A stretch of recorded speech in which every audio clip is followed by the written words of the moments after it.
11 నుండి 13 శతాబ్దం వరకు గ్రామ దేవతల ఆరాధన విశేషంగా సాగింది.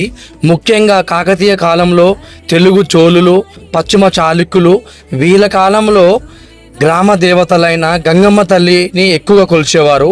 మీకు కనపడుతున్న ఈ గంగమ్మ తల్లి ఆలయం నల్గొండ మిర్యాలగూడ హైవేలో వేములపల్లి మండలం బుగ్గబావిగూడెంలో ఉంది.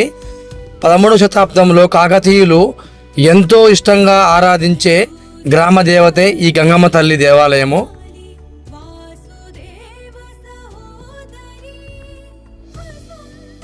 ఒక పెద్ద కొండ మీద ఒక రాయిపై వెలిసింది ఈ గంగమ్మ తల్లి.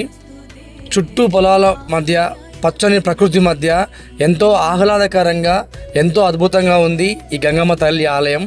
ఎన్నో ఏండ్ల చరిత్ర గల ఈ దేవాలయాన్ని భక్తుల సహకారంతో ఆధునిక దేవాలయంగా తీర్చిదిద్దారు.